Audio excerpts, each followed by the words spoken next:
My daughter-in-law, a woman whose own kitchen has more gadgets than a spaceship, held up the book that contained 100 years of my family's struggle, survival, and love, laughed, and told me that nobody in the modern world wanted to cook from a dusty old book of peasant food.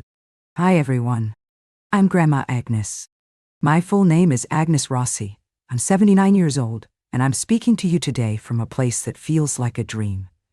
My very own, brand new, and very shiny kitchen set for my new television cooking show.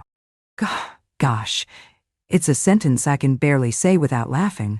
This is the story of this old, stained, and apparently cheap book. It's a story about how the deepest insult of my life became the key that unlocked a future I never could have imagined. My own son, bless his heart, still doesn't know the full story. He knows his wife hurt my feelings. He has no idea that her cruel words were the catalyst for a 7-figure book deal and the reason I'm standing here today. For a few months, I kept this secret, this incredible, wonderful, and slightly vengeful secret, all to myself. But a good recipe, like a good story, is meant to be shared. Before I start spilling all my secrets, I have one of my own to ask of you. It takes a great deal of courage to talk about a time when the people you love made you feel small and worthless. So please, if you would, take a moment to like this video and subscribe to our channel. Your support is the secret ingredient in my own recipe for courage, and it means the world to me to know you're here. Thank you. My story, the real story, doesn't begin with a publisher or a television camera. It begins in a tiny, steamy kitchen in a small village in the old country with a woman I barely remember, but whose hands I can never forget. It begins with my grandmother and the birth of this book. She was a small, strong woman with hands that were never still. I was just a little girl when my family left, but I have these flashes of memory, like old, faded photographs. I remember the smell of garlic and rosemary, the sound of her heavy knife on a wooden board, and the sight of this very book, open on the counter. It was new then, a simple leather-bound ledger that my grandfather, a man who could barely write his own name, had bought for her as a wedding gift. She was the one who started it. She couldn't read or write, not really. So she would have the village priest write down her recipes for her. The ones for feast days, but more importantly, the ones for the lean times. How to make a hearty soup from a single chicken bone and a handful of wild herbs. How to bake a dense, dark bread that would keep for a week. How to stretch a handful of vegetables to feed a family of 8 tani. The first 20 pages of this book are not written in ink, but in the language of survival. When my parents came to this country, they had nothing but 2 small suitcases in this book, tucked away like a holy relic. My mother, in her own small, cramped kitchen in a new, bewildering land, continued the tradition. She would write her own recipes in the margins, in her beautiful, careful script. She would adapt my grandmother's recipes, substituting new ingredients she found in the bustling American markets. She added a recipe for a birthday cake that used mayonnaise instead of eggs when times were tough during the war. This book wasn't just a collection of instructions. It was a living diary of our family's journey, of our resilience, of our ability to make something beautiful out of almost nothing. And then, it was my turn. I learned to cook from this book, my mother's hands guiding mine, just as her mother's had guided hers. When I married my late husband, my wonderful, gentle Arthur, I began to add my own pages.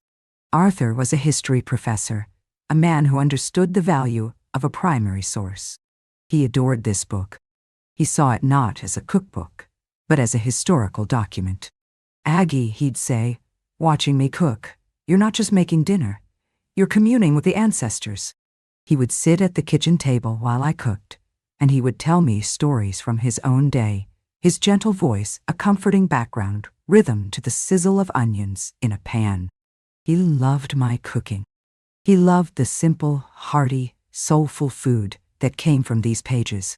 And when he passed away from pneumonia 8 years ago, the silence in my kitchen was the most painful silence of all. This book, and the food I made from it, became my last, most tangible connection to him, to my mother, to the grandmother I barely knew. Our son, Thomas, grew up on the food from this book. He was a boy with a healthy, uncomplicated appetite. His favorite meal in the entire world was my grandmother's recipe for lamb stew, a rich, fragrant, and deeply comforting dish that took 6 hours to make. When he would come home from college for the holidays, it was the first thing he would ask for. This book for him was the smell of home, or so I thought. The change, of course, came with Charlotte, my daughter-in-law. When Thomas first brought her home, I was so hopeful. She was beautiful, intelligent, a successful marketing executive with a sharp, quick mind. She was perfectly polite, and she praised my cooking with all the right words. "Oh, Agnes, this is just divine," she'd say, taking a tiny, bird-like bite of my famous lasagna. "You must give me the recipe sometime." But she never asked for it. Her own kitchen, in the stunning, minimalist apartment she and Thomas bought, was a testament to a different kind of food philosophy. It was a beautiful, sterile, white-on-white space. She had all the latest gadgets, a sous vide machine, a spiralizer, a 10-speed blender that sounded like a jet engine. But she didn't cook. She curated. She assembled. Her idea of a meal was a deconstructed salad with a low-calorie vinaigrette, or a piece of salmon that she had cooked in a plastic bag in a pot of warm water. Her food was about control, about aesthetics, about health as a status symbol. It had no story. It had no soul. At first, her comments were subtle, little digs cloaked in the language of modern, enlightened wellness. "Gosh, Agnes, that's a lot of butter," she'd say with a little laugh, watching me prepare a pie crust from a recipe that had sustained my family through 2 world wars. "Have you ever tried using a heart-healthy avocado puree instead?" My son, my Thomas, who had once devoured that buttery pie crust with a look of pure, unadulterated joy, would just give a small, embarrassed shrug. He was caught in the middle, and he was a man who had always chosen the path of least resistance. He loved his wife, and he was slowly, unconsciously, being converted to her new glossy religion of food. He started talking about clean eating. He started gently refusing my offers of a second helping. "I'm trying to watch my carbs, Mom," he'd say, his eyes flicking to his wife for a small, almost imperceptible nod of approval. They were a team. And I, and my old, beautiful, unhealthy book of peasant food, were on the other side. I was the past. They were the future. And my past was becoming a source of quiet, gentle, and deeply painful embarrassment to them. I was the loving, but ultimately misguided old woman, clinging to my outdated artery-clogging traditions. I was the before picture in their sleek, modern, after-picture life. And I was so busy trying to be the loving, accommodating, peacemaking mother-in-law that I didn't see the final, public, and utterly devastating humiliation that was coming my way. The breaking point, the moment my quiet, simmering resentment finally boiled over, happened, as so many family tragedies do, on Thanksgiving. For 45 years, Thanksgiving at my house had been the bedrock of our family's traditions. The recipes, the rituals, the very smell of the house. It was a sacred, unchanging text. But this year, from the very beginning, I knew it would be different. Charlotte, in her infinite wisdom, had decided that our traditional, heavy Thanksgiving dinner needed a modern, healthy makeover. She had announced it on the phone to Thomas, a call he had put on speaker, his face a mask of helpless apology as I listened. "Darling," she had cooed to him, her voice dripping with a false, collaborative sweetness. "I was thinking, instead of your mom doing everything this year, why don't we make it a potluck? A fun joint effort. I can bring a wonderful kale and quinoa salad with a lemon tahini dressing, and maybe a gluten-free, sugar-free pumpkin pie with a coconut almond crust. It will be so much lighter, so much healthier for everyone." And you know, it was a palace coup, disguised as a helpful suggestion. She was not just bringing a side dish. She was staging a culinary intervention. She was trying to save us from my grandmother's dark, dense bread, from my mother's sausage and chestnut stuffing, from my own buttery, flaky, and apparently life-threatening pie crust. I, of course in my role as the ever-accommodating matriarch, had simply said, That sounds lovely, dear. But it felt like a declaration of war. The day itself was a study in contrasts. My kitchen, usually a warm, fragrant haven of roasting turkey and simmering gravy, was filled with the strange, alien smells of Charlotte's contributions. The sharp, green smell of the kale, the worthy but dull scent of the quinoa. She arrived with a series of sleek glass containers, her face beaming with a look of smug, nutritional superiority. The dinner itself was a tense, awkward affair. The guests, my small circle of old dear friends and family, looked with polite confusion at the two distinct culinary worlds laid out on my dining table. On one side, my traditional, beautiful golden brown turkey, my creamy mashed potatoes, my rich, savory stuffing. On the other, Charlotte's virtuous, joyless, and almost completely untouched offerings. Her kale salad sat there like a disapproving guest, silently judging the glorious butter-laden abundance of my own cooking.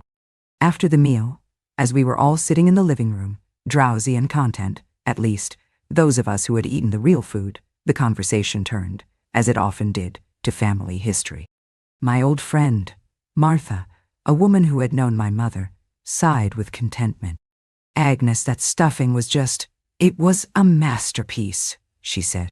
"It tastes like my childhood. It tastes like your mother's kitchen." "Oh, it's not my recipe," I said with a smile. "It's my mother's. It's in the book." And that was the opening.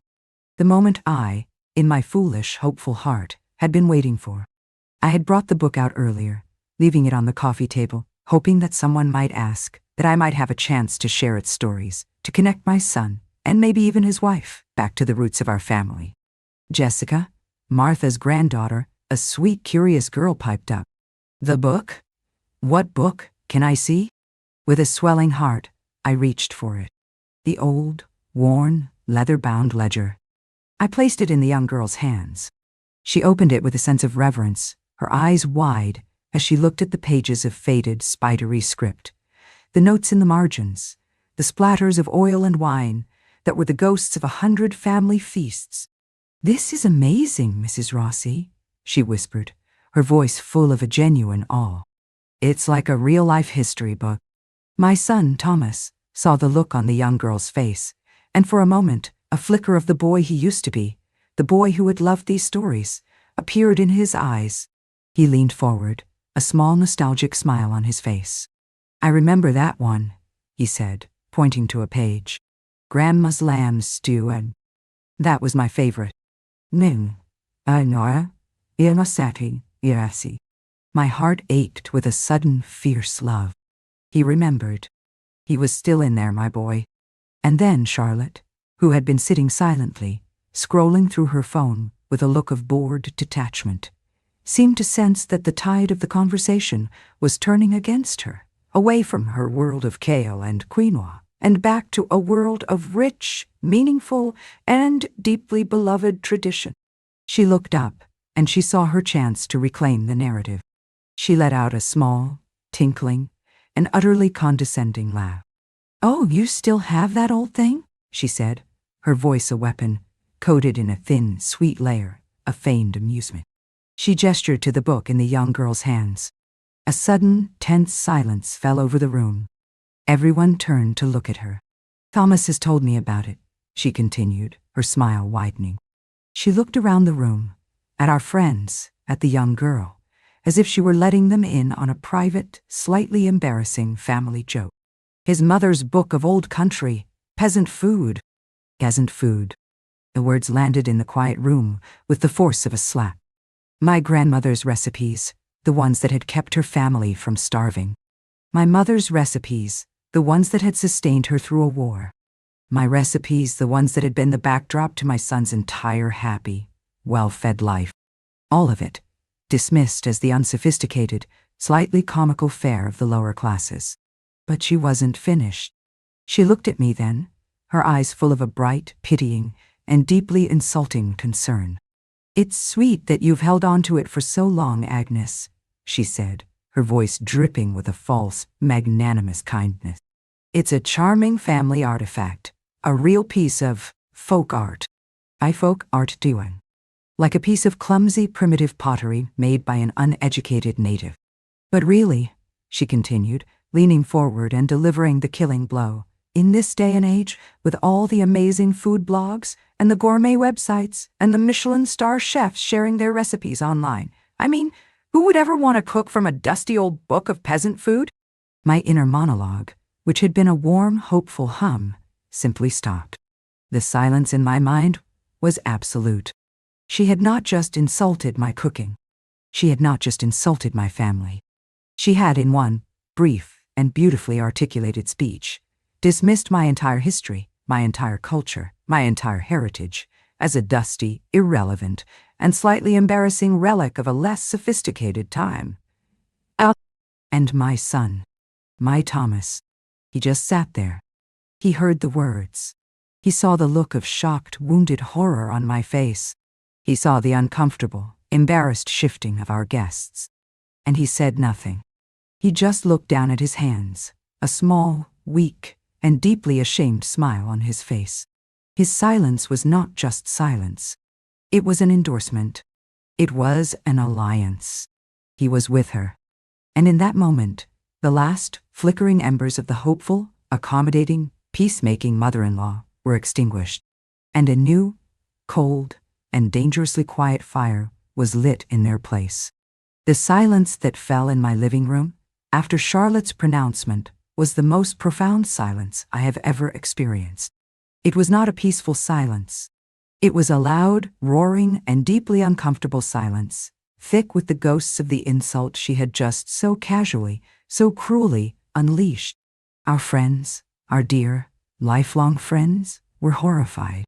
I saw the look on their faces, a mixture of shock, pity, and a deep embarrassed anger on my behalf.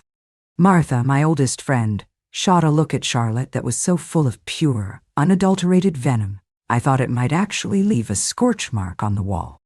But they were guests in my home. They were bound by the rules of civility. And so, they said nothing. They just began to gather their things, their voices a low, awkward murmur of, "Thank you for a lovely dinner, Agnes. And we should be going. It's getting late." The party, the warm, comfortable, post-Thanksgiving glow, was over. She had extinguished it with a single, contemptuous puff of air. My son, Thomas, still would not look at me. He was suddenly very busy helping the husbands get their coats, his face a mask of strained, uncomfortable nonchalance. He was trying to pretend that nothing had happened. He was hoping, I think, that if he just ignored it, the whole, ugly, and deeply revealing moment would simply disappear. And me? I was a statue. A smiling, polite, and completely frozen statue. I stood by the door, and I thanked my friends for coming. I smiled my gracious hostess smile. I hugged them goodbye. But behind my eyes, a new, cold, and unfamiliar world was rapidly taking shape. The warm, loving, sentimental woman who had started this dinner party was gone. In her place was a woman who was seeing her own child, her own life, with a terrifying and wonderfully liberating new clarity. After the last of our friends had left, a new, and even more uncomfortable, silence descended. It was just the three of us, standing in the living room, surrounded by the ruins of what was supposed to have been a happy family gathering. Charlotte, in her supreme and deeply ingrained self-assurance, seemed to be the only one who didn't feel the tension. Or, more likely, she simply didn't care. She was gathering her sleek glass containers from the kitchen, her movements brisk and efficient. "Well, that was lovely, Agnes," she said, her voice full of the same bright, false cheer she had used all day. "I'm so glad we got to introduce everyone to a healthier, more modern way of eating." She had already rewritten the narrative of the evening in her own mind. In her version, her untouched kale salad had not been a failure. It had been an act of culinary education for us poor, unenlightened peasants. Finally, my son could not avoid me any longer. He came over to where I was standing, by the fireplace, my hand resting on the cool, familiar stone that my Arthur had set with his own two hands. "Mom," he began, his voice a low, placating murmur. He couldn't quite meet my eyes. I hope you're not upset, Charlotte," She has a very direct way of speaking. She doesn't mean anything by it." He was making excuses for her. He was not apologizing for her cruelty. He was apologizing for my inability to appreciate her directness. He was, in the most gentle, loving, and deeply cowardly way possible, telling me that the problem was not what she had said, but how I had heard it. And in that moment, I made a decision. I was not going to give him the fight he was so clearly and so desperately trying to avoid. I was not going to cry. I was not going to scream. I was not going to give him the satisfaction of a messy, emotional scene that he could later recount to his wife as proof of my senile, sentimental instability. I turned to him, and I smiled. A small, serene, and completely unreadable smile. "Upset," I said, my voice a marvel of calm, light amusement. "My dear, why on earth would I be upset? Your wife is a modern woman. She has modern tastes. My old book, it's a relic, a piece of folk art, as she so rightly pointed out." She was just being honest. "And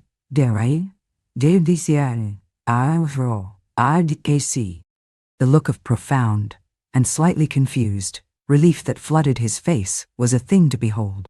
He had been bracing for a storm, and instead, I had given him a calm, sunny day. He had no idea that a tsunami was silently and rapidly gathering just over the horizon. "Right," he said, a grateful, boyish smile returning to his face. "Exactly. She was just being honest." They left a few minutes later, their arms full of empty glass containers and the uneaten remains of their healthy, modern Thanksgiving. I stood at the door and I watched them go, my polite, serene smile never leaving my face. The moment their car turned the corner, the smile dropped. I closed the door and I leaned against it, my eyes closed.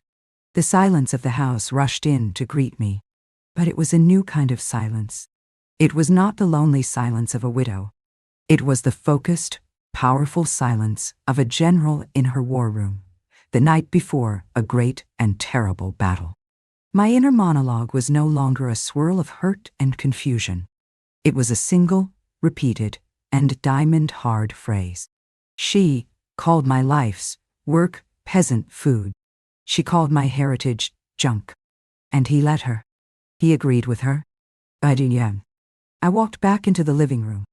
The room was a mess, the aftermath of a party that had ended in a quiet, brutal explosion. And there, on the coffee table, where the young girl, Jessica, had left it, was the book. My book. My grandmother's book. My mother's book. I picked it up. The leather was worn and soft, like the palm of an old, familiar hand. I ran my fingers over the faded, embossed title that my Arthur had so lovingly had made for it years ago, The Rossi Family Table. I held the book to my chest. It was not a dusty old relic. It was not a piece of folk art. It was a testament. It was a weapon. It was a story. And I knew, with a certainty that was as deep and as real as my own bones, that it was a story the world needed to hear. Charlotte, in her arrogance, in her condescending, minimalist cruelty, had not just insulted me. She had given me a mission. She had drawn a line in the sand. And she had, with her one, thoughtless, dismissive comment, just woken up a sleeping and very, very hungry lion. The recurring, hurtful detail of that evening was not her insult. It was my son's silence, his weak, complicit, and deeply ashamed smile. That was the wound that would not close. And that was the wound that would fuel my quiet and deeply satisfying fight back. The first step of that fight back began the very next morning. I did not call my son. I did not call my friends to complain. I made myself a pot of coffee. I sat down at my kitchen table, and I opened the book. And with a pen and a fresh pad of paper, I began to write. I began to write down not just the recipes, but the stories. The story of my grandmother making soup from a chicken bone. The story of my mother making a birthday cake with mayonnaise during the war. The story of my Arthur, my gentle, history-loving Arthur, who had seen this book not as a collection of instructions, but as a conversation with the ancestors. I was not just transcribing a cookbook. I was writing a manifesto. A manifesto for a world that was in danger of forgetting the value of things that were slow and real and made with love. And I just knew, that it was a story that someone, somewhere, would want to buy. The weeks that followed that disastrous Thanksgiving were a masterclass in the art of the slow, quiet, and deeply satisfying revenge. My son and his wife, in their blissful, self-absorbed bubble, had no idea what was happening. They thought they had won. They had successfully put the old-fashioned matriarch in her place. They had established their new, modern, and kale-based world order. Their phone calls in the following weeks were a study in condescending, revisionist history. They never mentioned the incident again. It was as if it had never happened. Instead, they were full of a bright, cheerful, and utterly false concern for my well-being. "Mom, we were just thinking," Thomas said, his voice full of a practiced, filial piety. "Now that the holidays are coming up, you really shouldn't be all alone. Why don't you come and spend Christmas with us, at our place?" It was not an invitation. It was a summons. A summons to their sterile, white-on-white apartment, where I would no doubt be served a deconstructed, gluten-free, and utterly joyless Christmas dinner. It was a test of my submission. "That's so thoughtful of you, dear," I said, my voice a marvel of sweet grandmotherly warmth. "But I think this year I'm just going to have a quiet Christmas at home. I have a new project that's keeping me very busy." "A project?" he asked, a note of confused, slightly amused condescension in his voice. "What kind of project?" "Oh, just a little something," I said, my voice light and airy. "Just tidying up some old family papers. You know, boring old lady stuff." Boring old lady stuff. It was the perfect camouflage. He had no idea that my project was a meticulously crafted, 200-page book proposal, complete with a full chapter of recipes and the deeply personal, and I suspected highly marketable, stories that went with them. For a month, I lived a double life. By day, I was the quiet, slightly dotty old woman my children believed me to be. I would talk to them on the phone, listen to their stories about their exciting lives, and offer vague, non-committal answers about my own. But by night, I was a woman possessed. I sat at my old, sturdy kitchen table, with my mother's book open beside me, and I wrote. I poured a lifetime of love, of grief, of memory, and of a new, cold, and diamond-hard rage onto those pages. I wrote the story of my family, a story of immigration, of poverty, of survival, of love. A story that was the absolute antithesis of my daughter-in-law's sleek, modern, and utterly soulless world. The final straw, the thing that finally propelled me from the quiet, preparatory stage into the active, world-changing one, was a single, glossy, and unbelievably arrogant Christmas card. It arrived in my mailbox a week before Christmas. It was from Thomas and Charlotte. On the front was a professionally photographed picture of the two of them, standing in their sterile white kitchen, cradling a small designer-breed dog. They were both wearing matching, cream-colored cashmere sweaters. On the back, in a perfect impersonal, calligraphed font, it read, "Wishing you a modern, merry, and minimalist Christmas. With love, Thomas and Charlotte."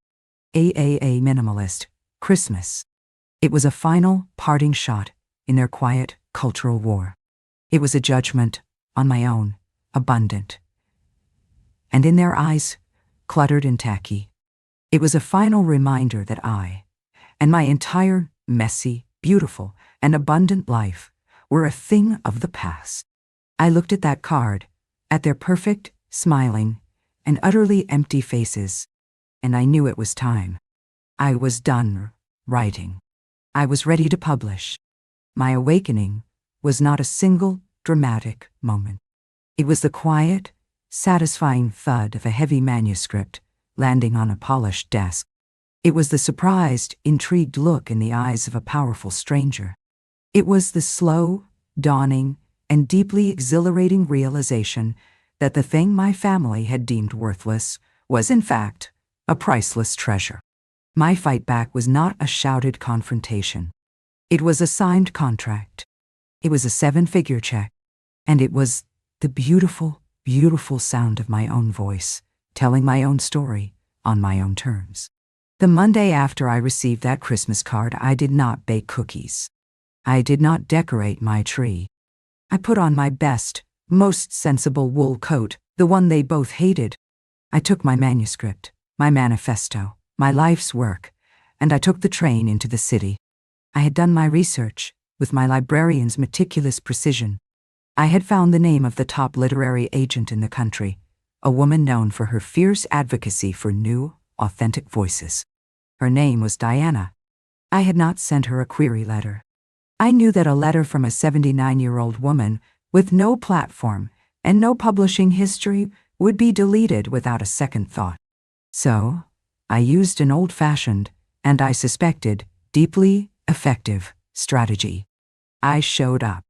I walked into her sleek, impressive, high-rise office, and I told the terrified-looking young receptionist that I had an appointment with Ms. Diana Sterling. It was a lie, of course, but I said it with the quiet, unshakable authority of a woman who has absolutely nothing left to lose. The young woman, flustered, buzzed her boss, and to my and her eternal surprise, the woman herself, the legendary Diana Sterling, a woman with silver hair and eyes as sharp as a hawk's, came out to the lobby. She looked at me, at my old wool coat, at the thick, manuscript-shaped package I was clutching to my chest. And she saw something. Maybe it was the look in my eyes. Maybe it was the sheer, insane audacity of my presence. "I do not have an appointment with you," she said, her voice a low, dangerous purr. "No, you don't," I said, my own voice calm and steady. "But you're going to want one." I held out the first page of my proposal. The page that told the story of my grandmother making soup from a chicken bone. I had rewritten it 100 times, and it was the best thing I had ever written in my life. She took it. She read it. She looked up at me, and her hawk-like eyes were narrowed, not with irritation, but with a new and deeply intrigued interest. "Give me the rest," she said. "And wait here." I sat in that sleek, uncomfortable lobby for 3 hours. And then she called me into her office. My manuscript was on her desk, and she had a look on her face that I had not seen in a very, very long time. It was a look of pure, unadulterated, and deeply professional respect. "Mrs. Rossi," she said, "this is not a cookbook. This is a memoir. This is a story about immigration, about family, about the very soul of this country. The recipes are just the illustrations. This is a phenomenon." The week that followed was a whirlwind, a dream. Diana, my new, fierce, and wonderful champion, sent my proposal out to every major publishing house in the city. And a bidding war erupted. A frantic, unbelievable, and deeply, deeply satisfying bidding war. It turned out that my daughter-in-law, in her infinite, minimalist wisdom, had been wrong. It turned out that the world, the real world, was starved for something authentic. They were tired of deconstructed salads and sous vide salmon. They were hungry for stories. They were hungry for soul. They were hungry for my grandmother's peasant food. The final deal was signed the week after New Year's. A 7-figure advance. For a dusty old book of peasant food. But the publisher wasn't finished. They saw more than a book. They saw a brand. They saw the story. They saw me. "The secret ingredient here, Agnes," the editor, a wonderful, warm-hearted woman named Susan, told me, "is you. Your voice. Your story. People don't just want the recipes.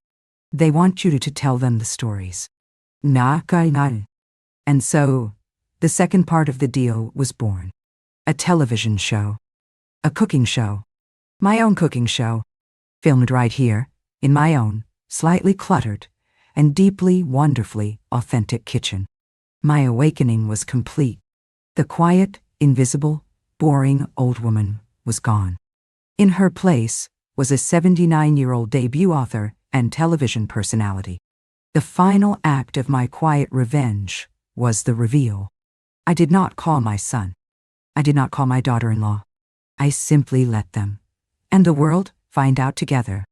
The publisher arranged a massive exclusive story in the Sunday edition of the country's biggest newspaper. There was a huge, beautiful, full-page photo of me, sitting in my kitchen, my old, beloved, and now, very famous, book open on the table in front of me.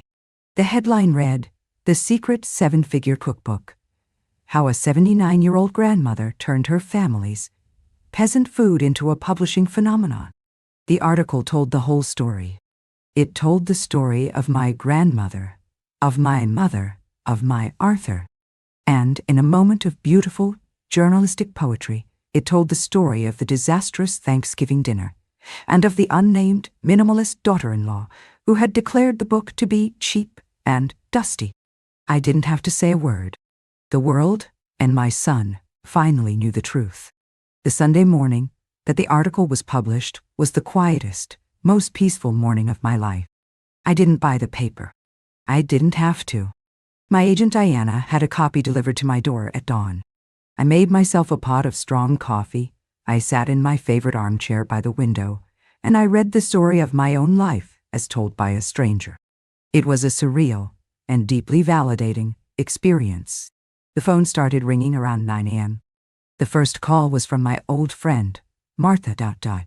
She was screaming with such pure, unadulterated joy that I had to hold the phone away from my ear.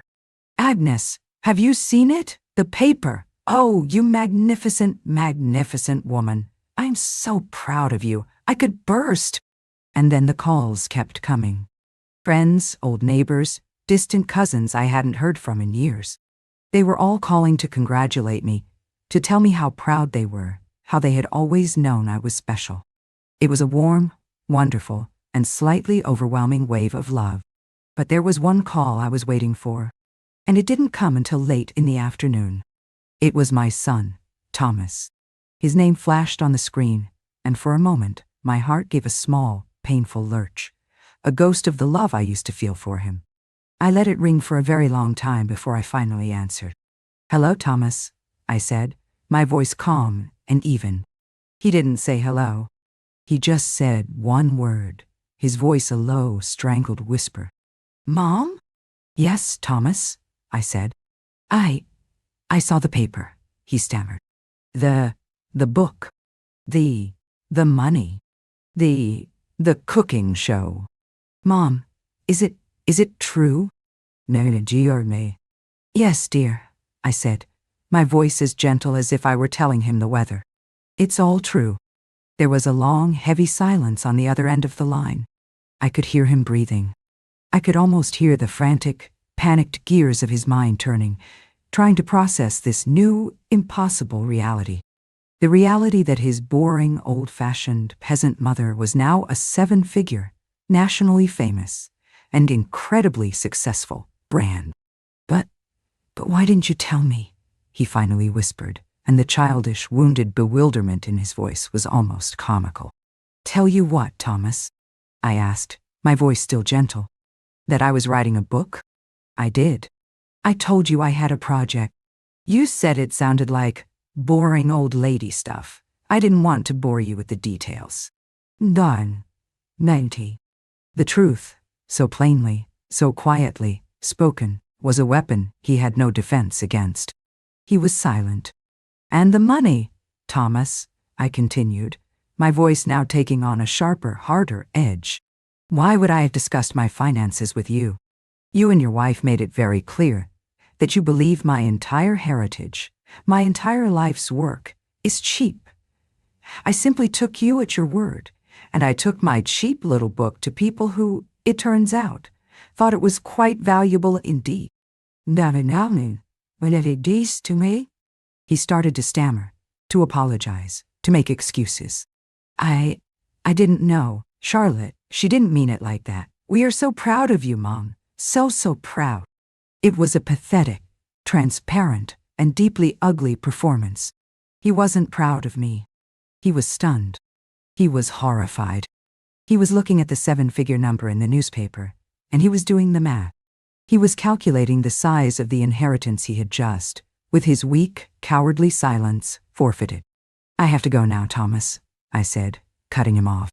"They're setting up the cameras in my kitchen for a television interview. It seems a lot of people are very interested in my peasant food all of a sudden." "Mom, wait," he said, his voice now a desperate, pleading wail. Can we see you? Can we talk?" I thought about it for a moment. I thought about the pain, the humiliation, the years of quiet condescension. And I felt nothing, just a kind of calm, quiet, and deeply peaceful emptiness. "No, dear," I said, and my voice was not angry. It was just final. "I don't think so. I'm a very busy woman now. I don't have time for people who don't value my story." And I hung up. The consequences were absolute. My son and his wife, a couple who had built their entire identity on a foundation of sophisticated, modern, and wealthy superiority, had been publicly and spectacularly exposed. Charlotte, the marketing executive who had so casually dismissed my life's work, was now the unnamed villain in a best-selling, feel-good national story. The shame, I heard, was a crushing, unbearable weight. Their perfect, minimalist world had been shattered by a dusty, old, and very valuable book. And me? I found a joy I never knew existed. My book, The Rossi Family Table, A Century of Love in the Kitchen, was a runaway bestseller. My cooking show, filmed in my own, real and slightly cluttered kitchen, was a hit. It turned out that people were hungry for real food, for real stories, for a connection to something authentic. The greatest lesson I learned is that you must never, ever allow anyone else to write your story for you. For years, I had allowed my son and his wife to define me, to devalue me, to edit my life down to a single dismissive word: boring. The moment I took back the pen, the moment I decided to write my own story in my own voice, the world opened up. So now, I speak to you. To anyone out there who has ever been made to feel that your stories are small, that your traditions are outdated, that your life is cheap. It is not. Your life, your history, your heritage, that is the only real wealth you will ever have. It is priceless, and you should never, ever give a discount. Thank you so much for being here with me today, for letting me share my recipe for a new life. If this story has filled you with a little bit of hope, I would be so grateful if you would like this video, subscribe, and hit that notification bell. And in the comments below, please, tell me about one family recipe that holds a special story for you. Love you all. This is Grandma Agnes, and I'll see you in the next story.